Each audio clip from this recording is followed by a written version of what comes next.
Hello guys, welcome back.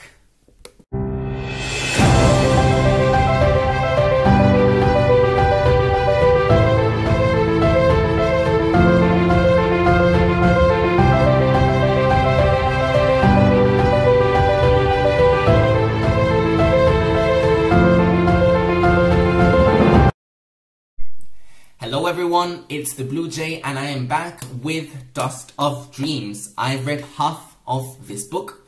I started reading it about 2 weeks or 3 weeks ago, more or less. And I'm really enjoying this book. And I was not expecting that at all.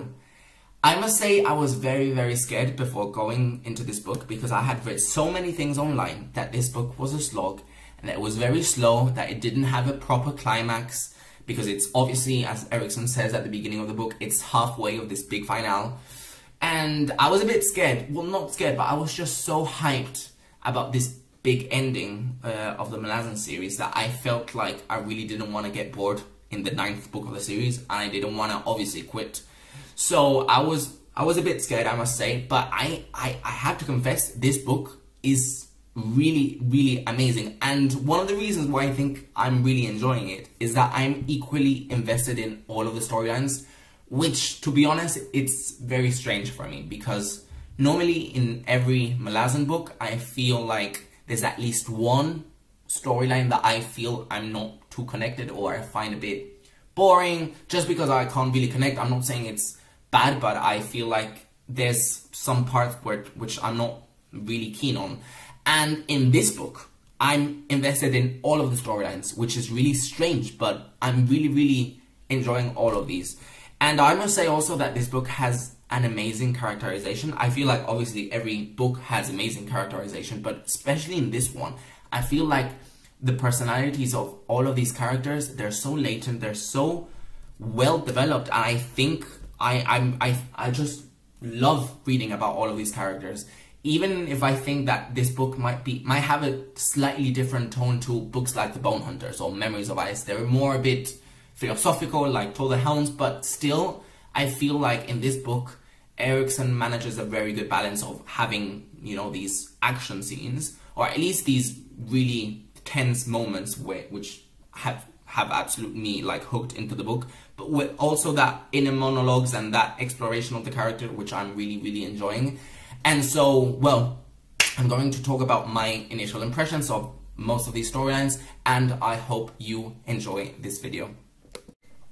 So, in this book, we're finally back with our beloved Bone Hunters, and I honestly couldn't wait to get back with them and catch up with all of our favorite Bone Hunters. Tavor, Fiddler, Quick Ben, Hedge. Oh god, I love them all so much, honestly. Even if I really enjoyed Toll the Hounds, which I really did, it's one of my favorite books ever written, but still I really want to continue our adventure with our Bone Hunters.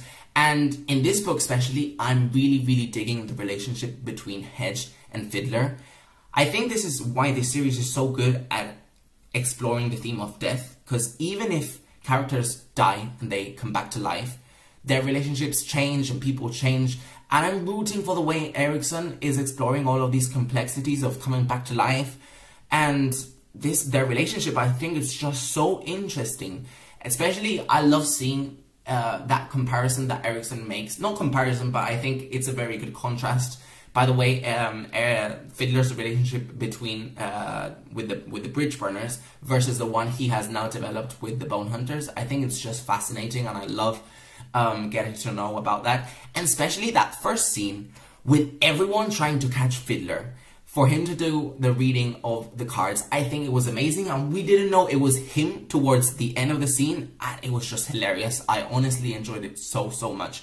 And then we had that card scene, the reading of the deck of dragons, and I think it was just spectacular. Honestly, I was gripped to the book. I couldn't even stop reading, but I wanted to try and understand everything.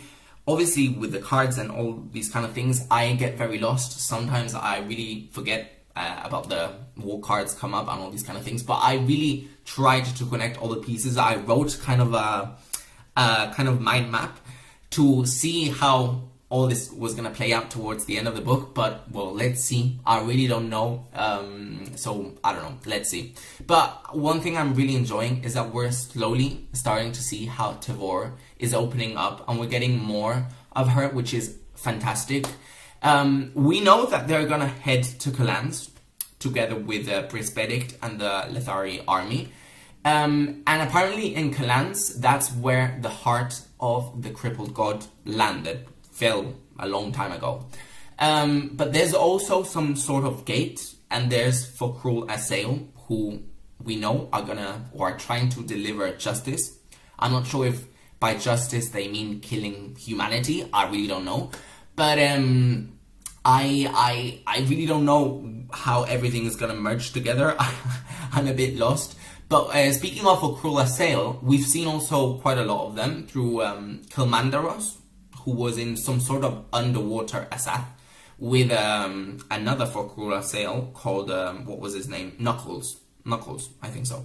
And we also saw more of the Errand who visited them, and they're going to go somewhere. I guess they're all gonna converge in Kalans. That's my guess, but I might be wrong. By the way, I absolutely hate the Errand. I continue to hate that guy. I hope he dies. I really hope so. He's just horrible. And I must say, an aspect of the Bone Hunter storyline that I find slightly difficult to catch up. It's not that I don't like it, but I find it difficult, is that we have so many new soldiers that are introduced, that I think my head right now can't store more names. I feel like I've reached my peak of names in my head. And I sometimes wish that we could stick more to the core Bone Hunters and our main kind of characters. I know that's not Erickson Wright's, but sometimes when we drift off to all of these new Bone Hunters, I'm just like, I don't know who these guys are anymore. So I find it difficult to keep up with the story. But, well, that's just a really minor detail in my head. And still, I love the humor even in these new soldiers, and I love that storytelling. So it's not that I don't enjoy it, it's just that my head doesn't have the capacity anymore to keep up with all of these names. But also, I'm really enjoying the relationship between Sin and Grupp, my little children. I love them so much. I said it in Told the Hounds, I think Erickson writes children so well. I love how he portrays their innocence. Even if all these two are incredibly powerful, they have incredible powers, but I love how he captures that essence of how that innocence, that wonder that is to be a child, and I think Erickson does it really well. Then, I don't know how Heboric, the Jade Hands, and all of that kind of conflict will come into play into these two books. We've seen slightly Heboric in some kind of visions that I think it was Caliph had. I guess the giant hands have something to do with the crippled god. I guess that's my guess. I really don't know. I guess all of these jade hands and all these kind of jade things in the sky that we've been seeing throughout the book, which have been very prominent. I think they've been mentioned so many times in this book, but I'm really enjoying. I think it's very interesting to figure out what these souls are. I really don't know. I'm really lost. But right now, the Bone Hunters are in Letheras, and they are about to march all the way, I think, through the wastelands to get to Kalans. And one thing that I was so relieved to see is that we got to see more of Tehol, Bug, and Janath. Because I thought in Reaper's Gale, because I thought this book was gonna already start with the Bone Hunters marching towards Kalans, and I didn't expect this kind of beginning in Letheras. So I was very happy to see them, that they were still there, and they had so many good, funny interactions with Tehol and Bug. Honestly, I love them so much. They provided the comedy that I think was really needed in this book, because this book, at times, it is so dark. I think this book is probably towards the darker of all the Malazan books. I really think so. Because it's very violent in some things, and it's very harsh, and I feel like their humor, I really needed it at times. I was just like, I need to cheer up. slightly. But yeah, overall, I must say that all the Bone Hunter storyline, really enjoying it. I can't wait to see where that goes towards the end. Then, moving on to Ikariam. It took me actually a while to realize it was actually him, and then the other voices all in their heads. But I managed to figure out it was actually him, and then all of the voices were inside of him. I actually figured out about that breath was Feather Witch quite at the beginning, which I feel very proud. But at the beginning, I must say, the Ikariam storyline I was a bit unsure about. I was just like, what is going on with all of these people, and what is Texalian and all of the others doing coming back to life? I was so confused. But the moment when they actually go inside the Kaching Chamomile temple, or I don't know what that is, but from the moment they get inside that place, I think that was very, very enjoyable. And I just think Ikariam has to have like such a big role towards the end of the book. I really don't know what it's gonna be, but I guess it's gonna be very, very important. And then we have also the allies of the Bone Hunters. We have the Perish, who have just landed, I guess, in some sort of the Volcando territory. And we also have the bridge burners. I was gonna say, oh god, I'm terrible. The Condril Burned Tears. There's so many names in this series. I honestly, oh god. I'm sorry, but I feel like the Perish. Oh god, I love the Grey Helms so much. Every time I read about them, I get flashbacks to Memories of Ice and to the Grey Swords. Honestly, I love them. And I love the way that in the beginning we get this death of the Destriant, which I was not expecting at all. And then we have this complexity of the character of the Shield Anvil Tenacalian. Tenacalian, yeah. Because the Destriant dies, and he asks him to tell the others that there's been some sort of betrayal from someone, and he asks him to embrace his soul, and obviously he expects him to tell the Mortal Sword, Krugava. But he doesn't do any of that. He doesn't embrace his soul. He doesn't tell Krugava what the last words from him were, and it was just like, I was not expecting that at all. But I actually really like that character. I love the relationship between the Mortal Sword and the Shield Anvil, and especially that moment when the Mortal Sword stands up against the horrible, despisable Volcando counselor and the other guy, which I hate them so much. The moment when she stands against them was so good. I was rooting for her so much. Then I have no idea what is going to happen with the Queen of Volcando, because she's obviously scheming about something. She sent one of her daughters to Leather to talk with Tehol and Bug. I really don't know what's going to happen with that. Really don't know. But I guess I think it's gonna play some sort of role in when the Bone Hunters march through the wastelands, and they're obviously gonna confront them in some way. I really don't know, but let's see. In terms of the Condril Burnt Tears, I'm also really enjoying that storyline. I love Horsed Warriors, so I can't not like them. But I just don't know how or why, I guess, they're involved in the story. We have so many storylines and so many groups of people everywhere that it's just difficult to picture the whole thing. But overall, I'm really enjoying their storyline, because I hate the Volcando, so I guess I'm really rooting for them. Then we also have the Sheikh. And I must say, I was very confused about that storyline in Reaper's Gale. I really didn't see how they could come into all of this big grand scheme. And right now, I'm now slowly starting to puzzle out how it could all play a big part in the storyline. And I love the relationship between Twilight and the Watch. The fact that he killed almost all of the witches at the beginning, and that moment, that scene when it gets revealed that he killed all of these, and he's just washing his hands in the water. I just think that was so good, so well written. And they have basically taken all of the Sheikh and the people from the island. They've taken it through some sort of road of Galan, which I guess from the name it's somehow related to Kurald Galen. And they accidentally, I guess, got dropped off in some sort of Taist Liosan world. And there was for Krula sailed there, and there was Thais the Ocean also, obviously, and the watch killed them all, basically, and then there was these suns coming up, and everyone was sort of getting burnt. That was very confusing.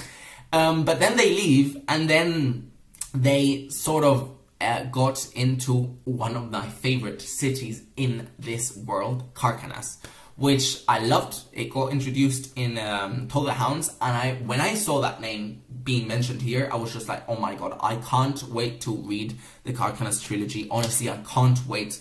And then we see that the watch is going to actually go into the city, so I'm really, really intrigued to keep on reading about that storyline. The Sheikh, I find they are so interesting. We've gotten to see more of their past. It's a bit weird because obviously Erikson writes history in a really weird way. Nobody is really reliable. The history that people tell to each other, we can't really take it for granted. So I guess the Sheikh are some sort of hybrids between Taist Andy and Kaching Chamomile. I honestly can't imagine how a Taist Andy can have sex with a Kaching Chamomile. But, well, the magic of Malazan, I guess. But I guess there's some sort of hybrids between each, and that's why sometimes the Sheikh have monster-looking babies and they get thrown into the water. So I guess that's the case. But one thing that I hate about the Sheikh storyline is the two witches, because I hate reading about them.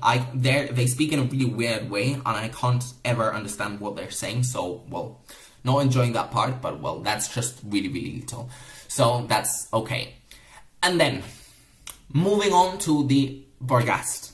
Okay, this is where the things for me get slightly difficult, because I loved the Barghast in Memories of Ice, okay? I really did.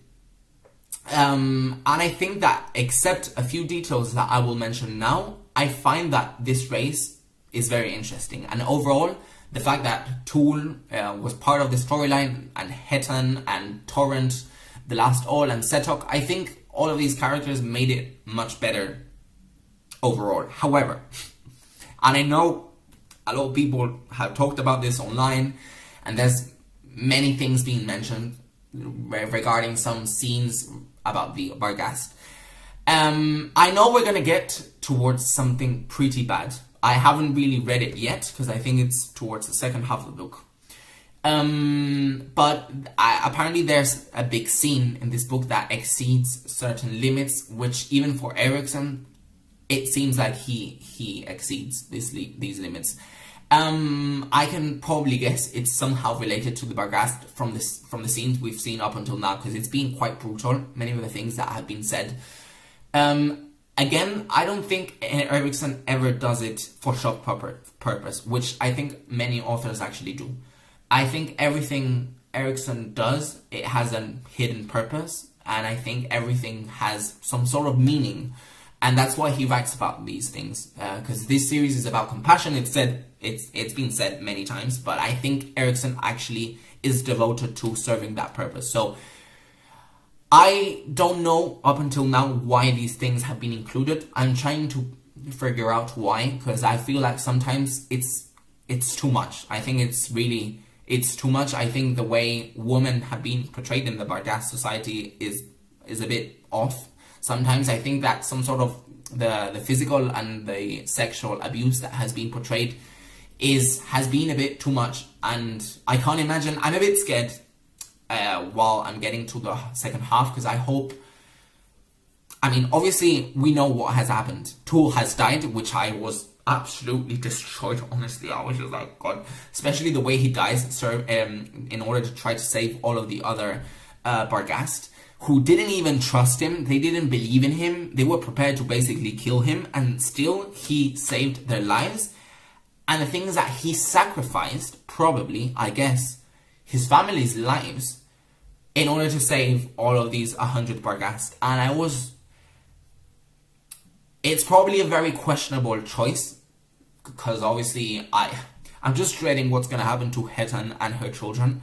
But I'm already very emotional, and I just hope there's some sort of way out for them. I really hope so. But that moment when Tool dies, I was just so destroyed. I hope I hope towards the end of the series we get some sort of reunion between Tok and Tool. I really hope so. Now they're both dead, so I hope so, please. But yes, that whole chapter was very intense and depressing. And yeah, let's see. I'm really, really dreading that storyline, but I hope it just... You know, I'm not expecting this series to be a happy one. I think in every book there's been some sort of really depressing storyline, and there's things that are cruel, because in this world there's many things that are happening that are very cruel right now.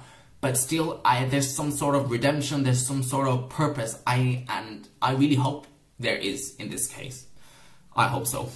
But then, moving on to the snake.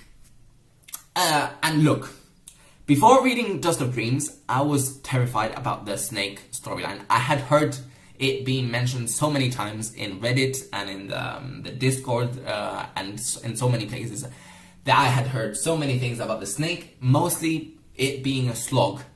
And let me tell you, this book might be one of the, this storyline might actually be one of the ones that I'm actually very, very interested and very invested in, honestly. I think that, as I said, the way Erikson writes children, I think it's so good. And the fact that even if this storyline is incredibly tragic, I think it serves a very, very important purpose that I can more or less see already, which is not the case with the Barghast. And, you know, we have all of these children migrating in a very snake-like form through the glass desert and all these places. And I'm not really very sure yet why they're fleeing from somewhere. I guess it could be because of the Folkrula sale. But they're basically fleeing war. And I think this just shows you what war does to children. And, oh God, this is happening in the other side of the world right now. It might not be happening here where I am now, but it's happening in so many places throughout the world. And children who are so innocent, they're not the cause of anything in this world. Children are just so innocent. They're just vulnerable. They're so delicate. Anything that happens in their childhood might impact them through their whole lives. And the fact that they are trying to flee altogether through all of these dangerous places, because obviously so many bad things with insects and with all kinds of things have happened to them, that, God, it's very, very difficult to read about them. But I just love the relationship between the main children, Root, Badal, Sadik and Braiderol.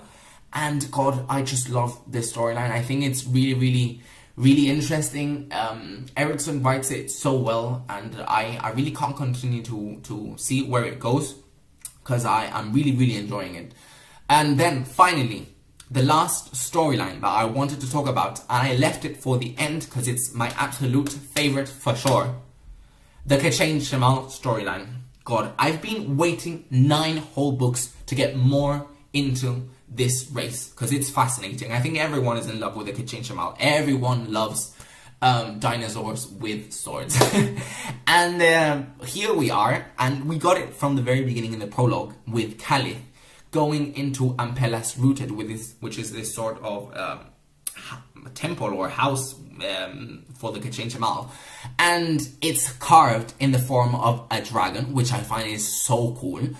And, oh God, I think this is probably one of my favorite scenes of the whole series. And I think it's actually the cover of the Subterranean Press edition of Dust of Dreams, which I hope I get one day because I love that cover. And God, that whole location, that whole storyline, getting to know more about all the types of Kaching, especially the descriptions about the surroundings, everything, it just reminds me a lot of the film Alien vs Predator. I think it's just so cool. Really, I'm really enjoying it, especially the organization of Ampelas Rooted, all of the different sections with the brain, the heart, the vessels. I just love it, honestly. And also, we've also gotten to understand much more about the Red Mask storyline from Reaper's Gale, which I think it's a storyline that is mostly misunderstood. Many people don't know the purpose of that storyline. And I think that here we know what that purpose was. And I think it gets me to appreciate it much more. And God, I just love it. I think it's extraordinary. And the descriptions of the Shigal assassin with the wings and everything. I just think he's so terrifying, honestly, so terrifying. And especially I've gotten to know more about their physiology, the way they communicate, the way they sort of have this religion or some sort of thing with the Untitled dragon against their dog, their god. And I love to get more about the matron and about how crazy she's getting. And I just think it's amazing. And now, Caliph, oh god, Caliph, god, she might be becoming one of my favorite characters in this series. I love her so much.